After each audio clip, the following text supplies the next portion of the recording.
I heard the new tenant long before I could smell him, and that, in my world, was already a bad sign. Bass throbbed through the walls like someone had shoved a nightclub into my elegant, perfectly climate-controlled apartment. It was 2 a.m, the kind of hour when even alphas with insomnia gave up and tried herbal tea. But not the new occupant of Unit 27. No. He'd apparently decided the entire Highridge Crescent complex deserved a personal concert. I exhaled, slow and practiced, and let my feet slide off the bed. The floor warmed automatically under my soles, a top-tier luxury feature we advertised in brochures. Heated flooring in all alpha units. Wonderful. At least something in this place still respected the rules. My room was all glass, matte black wood, minimalist decor, and order so precise it bordered on religion. The corridor outside matched that aesthetic, long, quiet, lined with soft LED strips that guided residents with an understated glow. The music from 27 didn't match anything. It pounded through the hallway, electronic, layered, deliberately obnoxious. I did the usual check as I walked, listening, calculating distance, and most importantly, scenting. That was the first moment my night truly went wrong. There was nothing. No omega sweetness. No traces of alcohol, sweat, pheromones, or even the detergent people insisted on overusing. Just blankness. Like my senses were sliding over static. I frowned. Impossible. Even a newborn omega had a scent. Even a sick one. I reached Unit 27 and rapped sharply on the door. No response. The bass rattled the glass pane beside me. I knocked harder. The music cut out abruptly. Not faded, not paused, just sliced off. One heartbeat of silence. Then the door swung open, and I came face to face with Trouble wearing a lazy smile. He leaned on the doorframe barefoot, holding a beer bottle by the neck. Dark hair fell messily over his forehead, and his t-shirt had slipped off one shoulder like he'd thrown it on without caring where it landed. Sweatpants hung low on slim hips, revealing a toned line of muscle at his waist. His eyes, light hazel, almost gold, took me in with amused curiosity. "Well," he said, tilting his head, "you're definitely not the pizza guy." I didn't flinch. "Cameron Reed, complex manager." "Oh." He lifted his brows as if impressed. "The boss." "Should I salute?" "That won't be necessary. What will be necessary is turning the music off. 4 hours ago." He lifted the beer as if to toast me. "We noticed. Thought maybe your clocks were broken. Wanted to help." He had that tone. Teasing, but with a sharp edge that suggested he liked provoking alphas for sport. And he was definitely omega. I didn't need scent to tell that. It was in the way he leaned, relaxed and alert at the same time, exposing his throat just enough to toy with instinct. I reached for the scent again, searching for something, anything. Static. Nothing. Except a flicker, a faint thread of mineral coolness, like rain hitting hot pavement.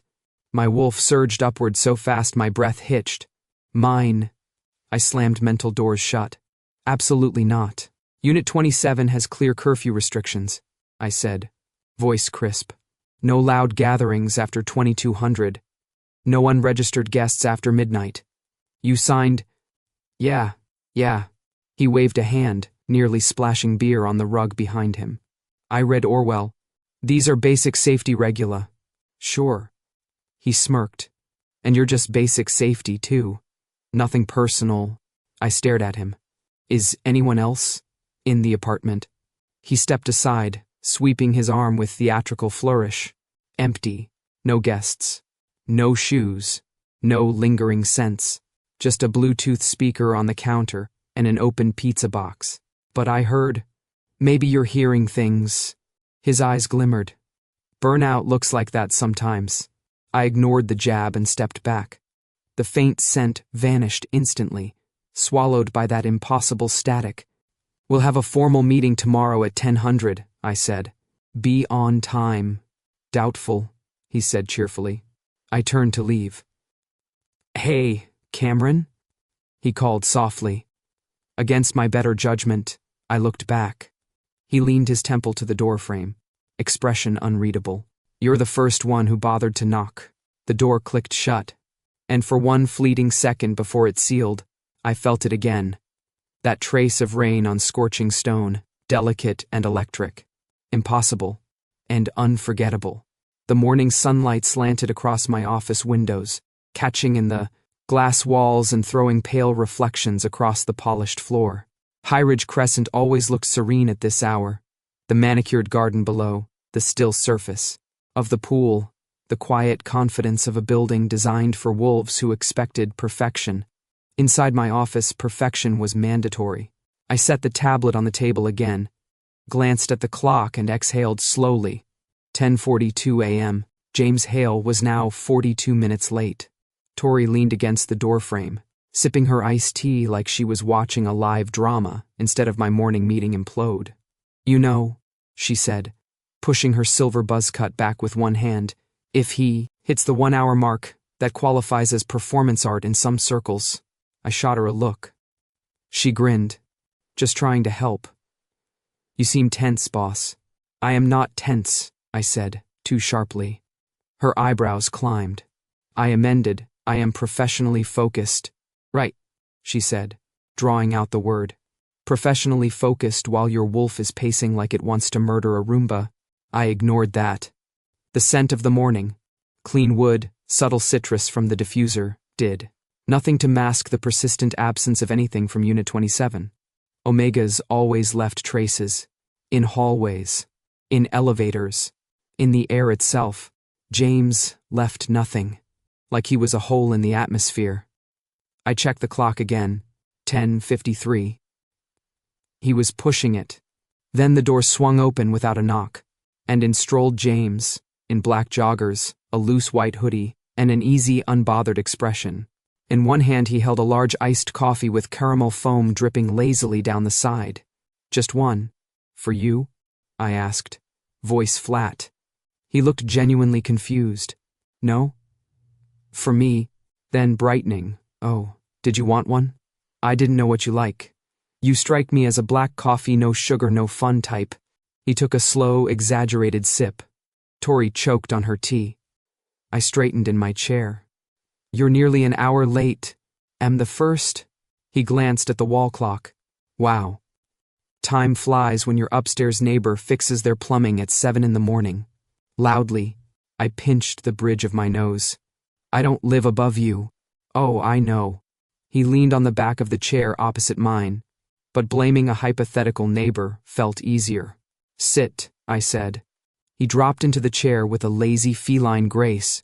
No scent followed him, not a trace, but when he leaned forward, elbows on knees, something flickered through the air, a whisper of mineral rain, before vanishing again like a mirage. My wolf snapped alert. I schooled my expression. "We need to review the rules of this complex." Last night was fun," he interrupted. "Last night was a violation of 6 separate regulations." 6? He gave a low whistle. Impressive.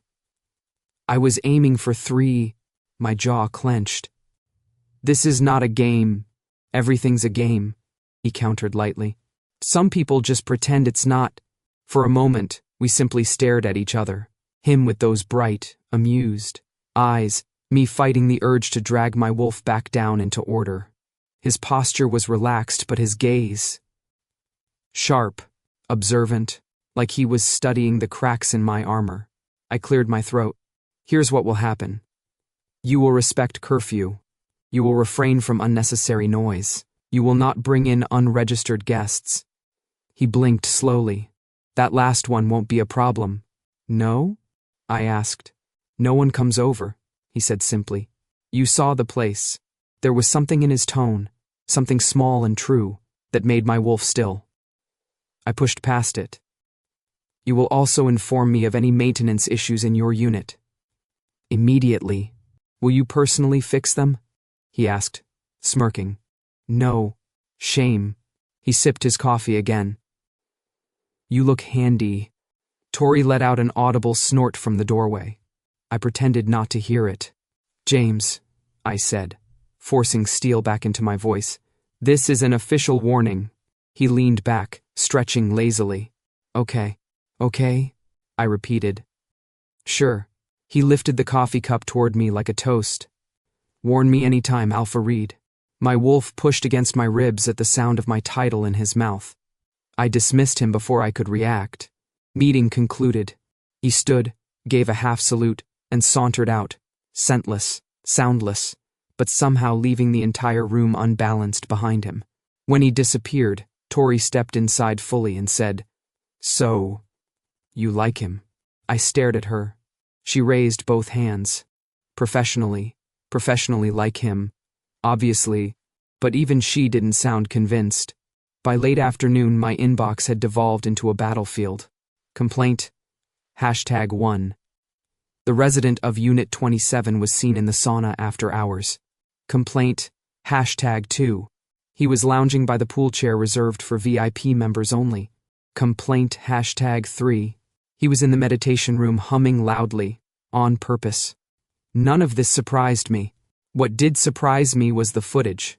Because when I opened the camera logs, rewound the timestamps, and scanned every angle, hallway, and corner of Highridge Crescent, there was nothing. Not nothing suspicious. Not nothing incriminating. Literally nothing. No trace of James Hale anywhere he was reported. No heat signature. No silhouette. No scent trails when I checked those same areas physically. Just absence. Like he slipped between frames. Tori leaned over my shoulder, squinting at the screen. "Either this guy's the world's most boring ghost," she said, "or the cameras are broken." "The cameras aren't broken. Then the ghost hypothesis stands." I shot her a look. She slowly raised her hands. "I'm just saying, even you can't vanish from an infrared scan." I closed the last file and stood. "I'll handle it." Does handle it mean chasing him around the building until you combust? Possibly. Cool. I'll get popcorn. I ignored her and headed for the pool deck. The air there was warm, humid, with the faint chlorine tang that usually sharpened scents. I inhaled deeply, searching for something, anything, that felt like yesterday's rain-on-stone flicker. Nothing. Only the clean, sterile scent of expensive purification systems. The sauna was next. Marble benches, dim amber lighting, soft mist curling along the floor. Someone had definitely been here recently. The door was still warm, but again, no scent. I walked the halls where residents claimed to have seen him. Nothing. The elevator log showed no recent activity from his keycard. The meditation room air was perfectly still. But my instincts wouldn't shut up.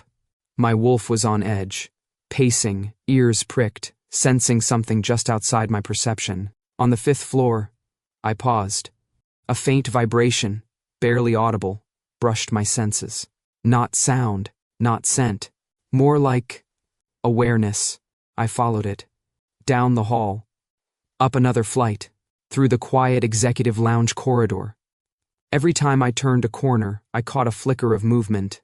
Soft, fast, out of reach. The sensation grew stronger as I approached the stairwell leading to the roof. By the time I opened the final door, my pulse was pounding with a mix of irritation and something dangerously close to anticipation. And there he was. James was sitting on the rooftop ledge, legs crossed, hoodie pulled up, looking perfectly at home above a 30-story drop. The wind ruffled his dark hair, catching the sunlight in golden strands. The city stretched endlessly behind him. Glass towers, distant traffic hum, a sky turning orange and violet. He didn't even turn when he said, "Took you long enough." I stopped several feet away. "You've been trespassing around the entire complex." "That's a strong word," he said lightly. "I prefer exploring." "You caused 6 complaints." He finally glanced at me, eyes bright. "I didn't cause anything. People just like to complain." "James," I said tightly, "you are required to follow the same rules as every resident. I'm the first." He tilted his head. "That's cute." My jaw clenched. "You can't keep doing this. And you can't be everywhere without being seen." He smiled, faint and infuriating. "Maybe I'm not everywhere. Maybe people just imagine me. You're here now. And yet," he said, tapping his own chest lightly, "you still can't smell me." My wolf snarled at the truth of it. He watched my reaction with unsettling interest. Then his expression softened. "Just a fraction. I won't be here long, he said quietly. So, don't worry too much. Something in my stomach twisted. Something I refused to name. You signed a year-long lease. Leases can be broken. I stepped closer before I realized I was moving. Why would you leave? He shrugged, gaze drifting to the horizon. Because people like me don't stay anywhere. That hit harder than it should have. I opened my mouth to respond, something sharp, maybe something honest, but he looked at me again, head tilted slightly. Cameron? Yes? His smile was small, curious, almost gentle. Are you always this serious? A pause. Even when no one's watching. The wind carried the faintest ghost of rain toward me, gone in an instant, and I couldn't answer. Not honestly. The laundry room was one of the few places in Highridge Crescent that actually smelled like something real. Warm fabric, detergent, humidity, the soft, lived-in scents that even wealthy wolves couldn't sterilize out of existence. Usually it was a comforting space, humming with machines and predictable order. Today, the moment I stepped onto the basement floor, the air shifted. A prickling sensation crawled across the back of my neck. Not sound, not movement, just presence. But according to the camera feed I had just checked, the room was empty. I didn't trust that for a second. Pushing open the door, I stepped inside. The humidity wrapped around me instantly, thick and warm. One of the industrial washers drummed steadily, shaking faintly against the tile floor, and beside it, halfway bent over the detergent tray, stood the supposed ghost of the building. James straightened slowly, holding a bottle of fabric softener like he'd been caught stealing state secrets. Oh, he said. Hi. That was it. Just hi. As if he hadn't been defying physics, cameras, and half the rules of Highridge for the past 48 hours. What are you doing here? I asked, too sharply. Laundry? He wiggled the bottle. Unless this is a forbidden activity too, in which case I apologize for my outrageous rebellion. I took a step inside. The door clicked shut behind me. And suddenly, there it was, like someone struck flint against the air. A quick, bright flare of scent. Wet concrete cooling under rain. A breath of warm skin. Something clean and mineral that hit my senses like heat against cold metal. My wolf surged forward so violently my breath caught. James froze, eyes widening. And then he swayed. I moved on instinct. One moment he was losing balance, the next he was pressed against me, my hand gripping his waist, his palm flat against my chest, like he could steady himself through the contact. The scent burned and faded in the same heartbeat, leaving the air hollow. But the heat of him lingered, through the thin hoodie, through my shirt, through every inch of space that shouldn't have felt so electric. Careful, I said, voice lower than intended. Yeah, he breathed, blinking up at me. Slippery floor. It wasn't the floor. We both knew it. His pulse fluttered under my hand. Mine answered. A beat passed, then another. He stepped back first. Too quickly. The air between us cooled, turning empty again. You... I started. You weren't supposed to feel that, he said quietly. I stilled. Feel what? He shook his head, looking at the floor as though it held a safer answer. It's not. You're not supposed to. Not you. My wolf clawed at the edges of my control. Explain. It's unsafe, he murmured. James. He finally looked at me, and the expression in his eyes wasn't teasing or mocking this time. It was something far more fragile, fear wrapped in resignation. You shouldn't be able to smell me, he said. No one should. Silence settled heavy between the hum of machines. I'm not no one, I said, quieter than I meant to. His mouth twitched, not a smile, not quite a denial either. That's the problem. I stepped closer, but he moved away, putting the washing machine between us like a flimsy shield. James, I tried again. Tell me what's going on. He reached for the washer controls, shoulders tense. I can't, he said. Not yet. And before I could push further, he turned away, disappearing into the hall with no sound. No scent. Nothing to chase but that fading hint of rain I wasn't supposed to feel. It was just past midnight when my phone buzzed on the nightstand. At first, I ignored it. Residents called at all hours, usually because a faucet dripped or someone. His aromatherapy diffuser was malfunctioning at an offensive frequency, but then it buzzed again, and again, a rapid, uneven pattern, almost frantic. The caller ID made my stomach drop. Unit 27. I answered instantly. James. No response. Only a shaky exhale. Far too quiet. Where are you? Another breath. A soft thud. And something like a stifled groan. I was already out of bed, keys in hand. James, stay where you are. I'm coming. Highridge Crescent at night was silent enough to hear the ventilation hum through the walls. My steps echoed down the polished corridor as I reached the door to 27. I knocked once. No answer. Rules existed. For everyone else. Not for this. I swiped my override keycard. The lock resisted. Of course it did. With a muttered curse, I braced my shoulder and slammed into the door. The frame shuddered. On the second hit, it cracked open just enough for me to slip inside. The place was shockingly clean. Minimalist furniture, sparse decorations, everything neatly arranged. It didn't match the chaotic, teasing persona James wore like armor, but other things did. A pharmacy bag tucked halfway under the couch. A discarded hoodie on the floor, damp with sweat. A faint chemical scent, sterile and cold. Then I saw him, curled on the floor near the kitchenette, forehead pressed to the cabinet door, breath shallow. His skin glistened with fever sweat, his hair stuck to his forehead in uneven strands. I dropped to my knees beside him. James. Hey. Look at me. His eyelids fluttered, unfocused. Door was locked. Shouldn't break. Rules. You called me, I said tightly. Forget the rules. Up close I saw them, faint needle marks along his arm, barely visible unless you knew what to look for. His pulse jumped under my fingertips, erratic. A cold rush of anger surged through me, not at him but at whatever caused this. What did you take? He gave a breathless laugh. That wasn't a laugh at all. Didn't take. They gave. Who? His head tilted back against the cabinet. His eyes glimmered in a way that had nothing to do with fever. A quiet, exhausted surrender that made something in my chest twist painfully. You're not supposed to smell me, he murmured. You shouldn't be able to. My wolf went still.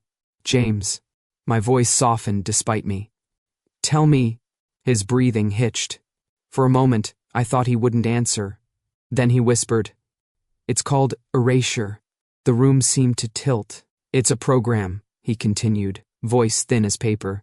They take omegas, ones with strong sense, ones who get unwanted attention, ones who are easier to control when they're invisible. Invisible. Static in the air. Blank on cameras. My jaw clenched. They suppress your scent. They suppress everything, he said. Pheromones, hormone cycles, even stress signals. Makes us ghosts. Perfect for things they don't want traced. I stared at the pharmacy bag, the needle marks, the emptiness in his apartment. Side effects, he muttered, eyes slipping shut. Dizziness, fever. Sometimes, emotional overload. Sometimes nothing at all. Anger surged again. Dark, deep, visceral. How long? I demanded. Since last year. His lips curved into something fragile. I ran. Thought I could finish detoxing here. Thought no alpha would notice me if I stayed quiet. He swallowed hard. But, you noticed? My throat tightened. And when I get scared, he said, voice cracking at the edges, when my body fights the suppression, the scent breaks through. Only for a second. That flicker of rain. That impossible warmth. I placed a steadying hand on the side of his face. He leaned into it before he could stop himself. Breath trembling. And only one alpha reacts to it, he whispered. His lashes lifted, revealing eyes that looked too bare, too honest. You, he said. Only you. James sat propped against the edge of his couch, one blanket thrown haphazardly around his shoulders. His fever had eased, but a lingering flush colored his cheeks. The apartment was quiet, except for his uneven breathing and the soft hum of the air system. He looked fragile, and nothing about James Hale had ever struck me as fragile before. I crouched in front of him, elbows on my knees. "Tell me everything." He dragged a hand through his hair. It trembled slightly. "You already know the worst of it." "I doubt that," I said. "Start with the scent." His eyes flicked to mine, wary but resigned. "It's simple. When my stress drops, the suppression weakens. My natural scent leaks through. A little." He snapped his fingers weakly. "Just a flicker. And when stress spikes?" I asked. He laughed once. Humorless. "Then I disappear." "Which is the point." My jaw tightened. "That's not a point. That's torture." "Yeah, well," he muttered, pulling the blanket tighter. "They didn't exactly advertise it as a spa treatment." A silence settled between us, heavy, but not cold. I hesitated, then reached out and touched his wrist. Slowly, deliberately, no instinctive rescue, no accidental contact like the laundry room, just my hand on his skin. He froze, and then it happened, again. That scent burst into existence like a match-catching flame, rain hitting hot, stone, clean heat rising off pavement, warmth that curled low in my gut. James inhaled sharply, eyes widening. The air vibrated with something I shouldn't name. He whispered, "You shouldn't do that." "Why?" I asked quietly. "Because," he said, voice unsteady. "My body reacts. So does mine." His pulse jumped under my thumb. My wolf pressed hard against my ribs, teeth scraping bone, tail lashing, not with aggression, but with a fierce, protective hunger I hadn't felt in years. His breath caught. "That's the stress thing. Touch lowers it. Suppression cracks. And then, you smell like that," I finished. He groaned softly and covered his face with one hand. "God. This is mortifying." "Not mortifying," I said. "Concerning, maybe." "You're the last person I want concerned," he muttered. Too late. His fingers dropped from his face, revealing bright, fever-sparked eyes. "Cameron, you're an alpha manager of the most regulated building in the city. I'm a walking medical hazard with the pheromone equivalent of a glitchy light switch. And... He gestured vaguely at my hand still on his wrist. "That. You're reacting." I didn't deny it. "Couldn't. James," I said, voice low and rougher than I meant. "If this is some kind of pheromone attack..." His head jerked up. "It's not an attack." I arched a brow. "Then what is it?" "A side effect," he said, annoyed. "A stupid, unpredictable, embarrassing side effect." "Well," I said, leaning slightly closer, "it's at least effective." His mouth fell open. Did you seriously?" "Yes." He stared at me like he couldn't decide whether to laugh or shove me out of his apartment. A small, reluctant smile tugged at the corner of his mouth. "That was terrible flirting," he declared. "I wasn't flirting. You were absolutely flirting." I exhaled slowly, letting my hand slip from his wrist, not because I wanted to stop touching him, but because the air between us felt on fire. "I want to help you," I said before I could stop myself. His smile vanished. His eyes sharpened. "Don't." "Why not?" "Because people don't help me," he said softly. "They use me, or ignore me, or make me disappear." Something in me snapped, quietly, cleanly. "I'm not people." He flinched, like the words hit too close. And that was the moment I realized the truth. I wanted to protect him. Not as a manager, not as an alpha, but as someone who had already stepped too close to a line he shouldn't cross. And I wasn't sure I wanted to step back. The main hall of Highridge Crescent was designed to intimidate. Glass walls, white and gold marble floors, a chandelier big enough to be considered a minor moon. And at this hour, early evening, the place was saturated with the hum of elite alphas, and their impeccably dressed families drifting in and out of the elevators, a perfect setting for disaster. "Manager Reed," a voice barked. I turned just in time to see Silas Hart barreling toward me. Tall, broad, impeccably groomed, and carrying the energy of someone who thought rules applied only to other people. His scent, sharp cedar and aggression, hit the air like a challenge. Behind him, a few residents hovered, eager for entertainment. Silas jabbed a finger over my shoulder. "Your little Omega project is causing problems." My shoulders tightened. "If you're talking about Unit 27, file a formal complaint and—" "Oh, shut up with your forms." Silas pushed past me. "Where is he?"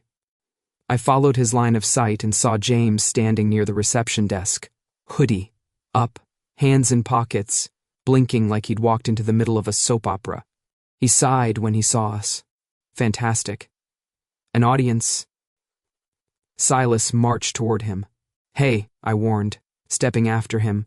"Don't." Too late. Silas stopped barely a foot from James and inhaled dramatically, nose almost brushing James's neck. The surrounding alphas perked up like bloodhounds. James didn't move, didn't flinch, didn't give off a single whiff of anything. Silas's face darkened. "There's nothing," he growled. "He's empty." "What kind of Omega has no scent?" James raised a lazy brow. "Ghost Omega? Limited edition?" "Maybe I'm just shy," Silas snarled. "Don't joke with me." "I'm not joking," James said lightly. "I genuinely think you should step back. You're about to sprain something important." There were a few muffled laughs from the watching residents. Silas bristled and shoved him. It wasn't a hard push, not for an alpha, but James stumbled, thrown off balance. His foot slid across the polished marble. His hand shot out to catch himself on the counter. I didn't remember moving. 1 second, I was a bystander. The next, I was in front of James, my hand gripping Silas's wrist mid-swing, my body shielding the Omega behind me. The hall went dead silent. Silas stared at me like I'd grown a second head. "Reed, what the hell are you doing?" "Stopping you from crossing a line," I said, voice cold. "He's a danger," Silas snapped. "Everyone's seen him creeping around. No scent, no trace. What if he's hiding something?" "You shoved him," I said flatly. "That's the danger here. He's not normal. My assessment," I said sharply, "is not up for debate." Behind me I could feel James's breath. Uneven, quick. Not fear. Something hotter. Something like disbelief. A cluster of council members emerged from the elevator, drawn by the tension. Older alphas in tailored suits. Quiet, powerful, dangerous in all the ways Silas wasn't. One of them, Elder Rowan, stepped forward. "Manager Reed." "Report." Silas jumped in. "The Omega is unstable. He has no scent signature, and no one can track him. This is a security risk." I cut him off. "James Hale is under observation. His situation is unique, but contained." Rowan's eyes narrowed. "Unique? How?" My pulse thudded. Every instinct told me to tread lightly, but James was behind me, and Silas was glaring at him like prey, and my wolf had already decided. "He falls under my jurisdiction," I said, "and my protection." A murmur rippled through the hall. The council exchanged glances, calculating, curious, wary. Rowan nodded slowly. "Very well. We will expect a full report," Silas sputtered. "You're just going to let him—" "You may go, Mr. Hart," Rowan said, final and cool. Silas shot me one last furious look before storming off. When the crowd finally dispersed, James exhaled behind me. "You didn't have to do that." I turned to him. "Yes, I did." His eyes searched mine, sharp, surprised, softened at the edges. And in that moment, I knew the truth. I had already chosen him, long before I admitted it out loud. The garden behind Highridge Crescent always looked different at night. Fog clung low to the ground, glowing faintly in the soft pathway lights. Ornamental trees swayed in the breeze, their shadows stretching long and delicate across the stone tiles. The pool's surface shimmered with reflected moonlight, still and glassy. It should have been peaceful. Instead, the moment James stepped into the mist, the entire world felt on edge, like the night itself was holding its breath. I followed him down the winding path. He didn't look back, but he knew I was there. Finally, He stopped beneath one of the lantern-lit archways, shoulders tense beneath his hoodie. "Why did you run off after the council meeting?" I asked quietly. He gave a soft laugh, brittle, exhausted. "Because I hate being the center of attention. Especially angry, suspicious, alpha attention. That's not an answer." "No," he agreed. "It's not." A long silence stretched between us, filled only by the distant hum of city traffic and the rustle of leaves overhead. Then he said, barely louder than a whisper, "I wasn't supposed to be here." I stepped closer. "Highridge? This city—" His voice cracked. I waited. James drew in a slow breath, shoulders lifting and falling. When he turned to face me, his eyes were sharper than usual, stripped of humor.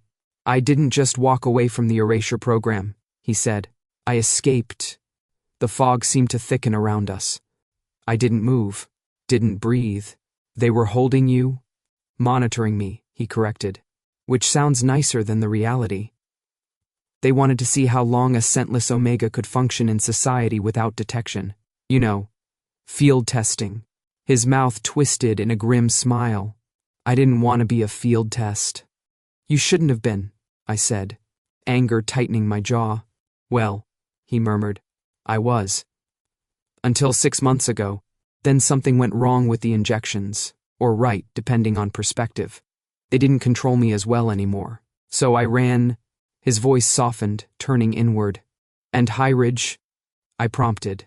"Is perfect," he said simply. "Too perfect, too regulated, too scent-controlled. Alphas here don't mix. Betas keep to themselves, cameras everywhere. No one pays attention unless something smells off." He gave me a pointed look. "Which, I don't." I exhaled slowly, the pieces sliding together. "You hid here for the 30 days I needed," he said. "If I'm not reported or reclaimed by then, I become legally independent, free. And how many days are left?"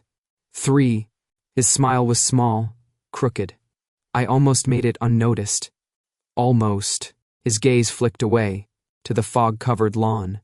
When he spoke again, his voice wavered. "I didn't plan on interacting with anyone, least of all the complex manager." He huffed out a weak laugh. "I was going to be a ghost, slide through the cracks, keep my head down. And then you—" He stopped. "And then I asked gently." His fingers curled at his sides.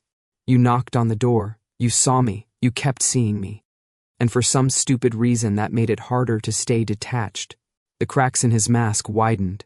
Underneath, exhaustion, loneliness, fear he didn't want me to see. "You ruined everything," he whispered, "and saved me."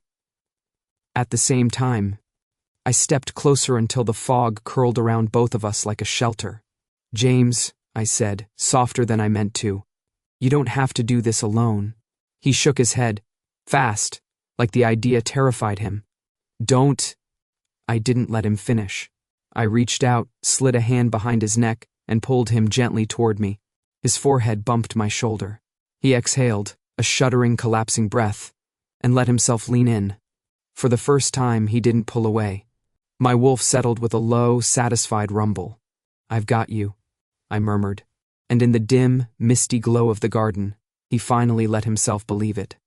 The summons came at dawn, a sharp ping on my tablet, a coded message, a location, conference room B, the one the council used when something was too sensitive to discuss in public. I knew before I even walked in. James's 30 days were almost up, and someone, somewhere, had finally noticed a missing experiment subject. Inside, a cluster of high-ranking alphas waited, all still in their tailored suits, their scents coiled tight with tension. And beside them, wearing an ID badge from a private biotech research division, stood a man with cold eyes and a colder expression. "The lab, Manager Reed," Elder Rowan said, steepling his fingers. "We've received information regarding one of your residents." The researcher spoke before I could respond. "Subject H-27, classified, property of our institution." His tone sliced through the room like a scalpel. "You will surrender him immediately." My wolf bristled so violently I had to curl my fingers against my thigh to stay still. He's not property, I said. The man didn't blink. He was taken from a secure facility. He escaped, I corrected. Rowan cut in. Read. Answer clearly. Is the Omega known as James Hale in your building? Every instinct screamed to lie, but lying would only delay the inevitable. Yes, I said. A murmur rippled through the council. The researcher tapped his tablet. We'll dispatch retrieval personnel. Please provide access. No. The word left me before I could stop it. Silence froze the room. Rowan's gaze sharpened. Manager Reed. You are obligated. I am obligated, I said slowly, to protect a resident from harm. And this program has already harmed him. That is not your concern, the researcher snapped. He is unstable, unpredictable, and dangerous when unsupervised. Dangerous. My jaw clenched. Rowan leaned forward. You cannot shield him, Reed. Not without consequences. I knew exactly what he meant. My position, my career, everything I'd built. But the choice had already been made. I'll speak with him, I said. But I'm not handing him over. James was already gone by the time I reached his apartment. Drawer. Open. Bag, half-packed. Hoodie thrown across the couch, as if dropped mid-motion. He was bent over the closet, shoving clothes into a backpack when he sensed me. Don't, he said without looking up. They know, I said quietly. The council. The lab. He zipped the backpack shut with a sharp, angry motion. Then I have to go. I stepped into the room. No, you don't. Yes, I do. He slung the backpack over his shoulder. His hands shook. You heard them. They'll take me apart. Or put me back on the drugs, or... His voice cracked. I can't go back. You won't. He let out a bitter laugh. You can't promise that. I can try. Finally he turned toward me, and the look in his eyes was a punch to the chest. Fear, anger, exhaustion. And underneath it all, resignation. You always choose the rules, James said. Your job, their regulations, their expectations. You think you can save everyone by being perfect? And you, I said, stepping closer, never let me choose anything when it comes to you. He flinched. Don't twist this. You never give me a chance to choose you, I said, voice low. You decide for both of us. Run first, hide first, leave before I can even try. His breathing hitched. It's safer. For who? For you. The words tore out of him. You're the one with everything to lose. You're not supposed to. His voice broke. You're not supposed to care. Something in me snapped cleanly. I do care. He froze. And I'm not letting you go back there, I said, closing the last inches between us. Not to them. Not alone. Not ever. A tremor ran through him. And then it hit. The scent. Not the flicker I'd caught before, but a surge. Warm rain. Stone after a storm. Heat curling around my senses like a living thing. He swallowed hard. Cameron. I cupped his jaw gently. I'm not letting you run. His voice was barely a breath. Then what do? We fight them, I said. Together. His eyes searched mine. And for the first time since I'd met him, he didn't look like he was about to disappear. Okay, he whispered. Together. The council's conference chamber always felt like stepping into a glass iceberg. Sleek, silent, cold. Floor-to-ceiling windows looked out over the city skyline, while the massive, obsidian table in the center reflected every tense expression like a mirror. 12 alphas sat around it now, their sense sharp with anticipation and authority. Beside them stood the researcher from the Erasure Program, arms folded, eyes colder than the glass walls around us. I stood alone at the opposite end of the table. Elder Rowan cleared his throat. Manager Reed. We are assembled to hear your decision regarding the retrieval of Subject H-27. James. His name would have been an admission. Subject was safer for them, but not for me. My decision, I said steadily, is resignation. A ripple of shock cut through the room. Rowan blinked once. I'm sorry. What? I am resigning, I repeated, sliding my ID badge onto the reflective table. The metal clink echoed like a dropped coin in a cathedral. Effective, immediately. Murmurs erupted. 2 alphas stood. The researcher stiffened, jaw tight. Rowan raised a hand, silencing the room. Explain yourself, Reed. I met the researcher's gaze first. The Erasure Program violates Omega rights, pack law, and basic decency, I said. And Highridge Crescent will not be complicit in returning someone to an experiment that has already harmed him. The researcher's lip curled. You are overstepping. I am refusing, I corrected. There is a difference. Rowan leaned forward. Reed, think carefully. You are protecting a fugitive test subject. I am protecting a resident, I said. A person, not property. The table went silent again. I took a breath I hadn't realized I was holding. And if you want to punish me for that, I added dryly, you'll have to get in line. The Omega, from Unit 27, already took the first spot. A few council members choked. One beta clerk at the back bit down on a laugh before fleeing the room. Even Rowan's mouth twitched, barely. But the researcher was livid. You cannot interfere with a classified. I am no longer an employee, I cut in. I have no authority. Which means I have no restrictions. I picked up the file I'd brought and placed it on the table. Inside is everything I found on the Erasure Program. Evidence of the suppression injections, side effect data, and procurement records you conveniently didn't disclose. Rowan's eyes darkened. Where did you get this? I didn't blink. Your security cameras are excellent. Your labs were less so. A few council members exchanged wary glances. Power shifted in the room. A slow, subtle tilt. Rowan tapped the file. We will investigate.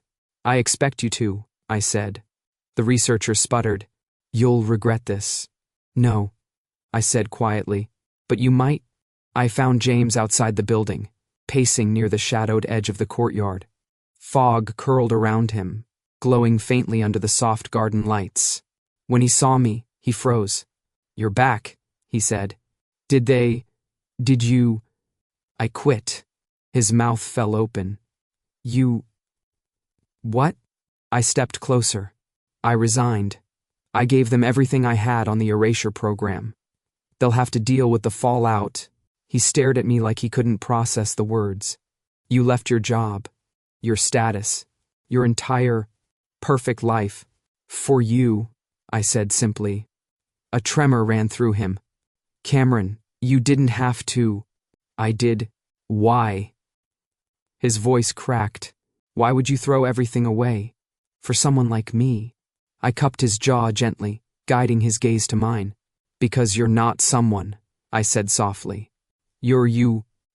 His breath stuttered, and then the fog shifted around us, warm and electric, as he stepped into my arms and held on like he finally believed he wasn't alone. The apartment wasn't much to look at from the outside. Old red brick, narrow, windows, a creaky fire escape that groaned every time the wind hit it wrong. But inside, it was ours, a small living room with mismatched pillows, a couch that had clearly survived at least 3 owners and 1 questionable cat, a stack of blankets in the corner, James, folded precisely by color, me, a kitchen counter cluttered with spice jars, James, each labeled alphabetically, also me, chaos and order, living side by side.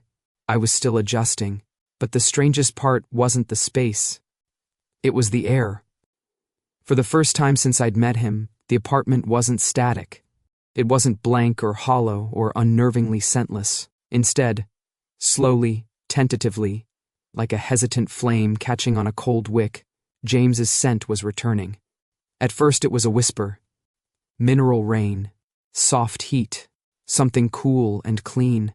Then, thicker, warmer, richer. By the end of the week, stepping into the apartment felt like stepping into a warm storm, the air humming with something intensely him. James kept pretending he didn't notice, but every time the scent strengthened, he'd flush and pretend he needed to open a window or check the thermostat. It was becoming impossible not to smile. Living together, however, required adjustments. I had scheduled everything in the first 40 to 8 hours. Laundry days, grocery rotations, cleaning tasks. There was even a spreadsheet. James ignored every single part of it. Structure keeps things running smoothly, I argued. Chaos keeps things interesting, he countered. We compromised by arguing about it over takeout. He seemed lighter now, less guarded. He no longer scanned every corner before crossing a room. No longer slept in tight curls of tension. No longer woke from shallow sleep at the smallest sound. The shadows under his eyes faded. His shoulders dropped an inch. He laughed more, real laughs, unfiltered and unforced. And for the first time, I learned what he sounded like when he was actually happy. The morning routine, however, was a battlefield. On day 10 in the new apartment, I stood at the stove, spatula in hand, watching the timer on my phone count down. 3 minutes, I muttered. Behind me, bare feet padded across the wooden floor. Then warm arms wrapped around my waist, and a chin settled on my shoulder. Are you seriously timing eggs? James asked, voice still thick with sleep. It ensures consistency, I said, flipping the spatula with professional precision. You're unbelievable, he said, laughing softly into my neck. Most alphas relax when they move in with someone. I am relaxed, he snorted. You're using a stopwatch. It's a timer, I corrected. Same thing, Mr. Highridge manager. I didn't look at him. I'm not a manager anymore. His arms tightened slightly, his breath warm against my skin. That's debatable. It isn't. It kind of is, he said, smiling against my shoulder. You still manage the kitchen, and the laundry, and the thermostat, and my sleep schedule, apparently. That's not. He kissed the spot just below my jaw, shutting me up instantly. Face it, Cameron, he murmured. You're still an overachieving manager. You just manage fewer people now. I swallowed. One person. Exactly. He grinned, leaning back to look at me. You manage me. My ears heated. That's not. Admit it. No. He laughed again, bright, unguarded, and nudged me aside to steal a piece of toast. Fine, he said. If you won't admit it, I'll just keep proving it true. I rolled my eyes, but warmth spread through my chest like sunlight. Chaos and order. Storm and structure. And somehow, impossibly, it worked. The approval came on a Thursday morning. A thin white envelope slid under our apartment door, stamped with the official seal of the city registry. James froze when he saw it, his half-buttoned shirt forgotten as he bent to pick it up. For a moment, he just held it. Then he tore it open with a shaky breath. The certificate was short, clinical, impersonal, but the meaning wasn't. James Hale. Omega status, independent, no guardian, no owner, no restrictions. His smile started small, disbelieving. Then it grew, bright and fierce, lighting his whole face like dawn breaking through a storm. I'm free, he whispered. I stepped behind him, sliding my arms around his waist, resting my chin on his shoulder. You are. He exhaled a trembling laugh and leaned back against me. For a long moment we stood like that, quiet, still, breathing in the same rhythm. Then he said, I want to go outside, not a request, a declaration. Anywhere, I said. Lead the way.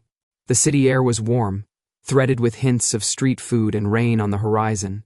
We walked down the small tree-lined street near our building, the afternoon sun soft against our faces. James kept glancing at the certificate rolled in his hand like he expected it to vanish. His scent, no longer flickering, no longer restrained, wrapped around me like warm mist. Richer now, fuller, still rain-soaked stone, but deeper, sweeter at the edges, settling into every breath I took. I didn't realize how intensely I was inhaling, until he elbowed me lightly. You're doing the thing. I blinked. What thing? The sniffing thing, he said, exasperated but fond. You look like you're trying to absorb me through your lungs. I cleared my throat. I'm just appreciating that I can actually smell you, he huffed. At this rate, you're going to drown in it. Possible, I admitted. I think I'm fully immersed already. He stopped walking and turned to face me, eyes bright with laughter and something softer beneath. Cameron Reed, he said, poking my chest. You are ridiculous. And you smell incredible, I countered. He groaned, covering his face with one hand. God. The Erasure Lab really should have targeted you instead. You're the one with the scent sensitivity set to 11. That would have been a tragedy, I said. I wouldn't have been able to find you. His hand fell slowly from his face, and the way he looked at me, quiet, open, unguarded, made the whole street fade into background noise. You did find me, he said softly. Always will. His breath hitched, just slightly. Then he took a step closer, close enough that his scent wrapped around me fully, filling the world with warm stone and rain and something uniquely him. You know, he murmured, for someone who claims he's not a manager anymore, you're doing a terrible job of not managing my heart. I plan to keep failing, I said. He laughed, bright, real, and tugged me down by the collar. The kiss was soft at first, then deeper, slow and certain. The world tilted. My wolf settled with a satisfied hum. James's fingers curled in my shirt like he never intended to let go. When we finally pulled apart, forehead to forehead, he whispered, "Let's keep going. Together. Always," I said. And as we walked down the sunlit street, his scent lingering between us like a promise, I believed him.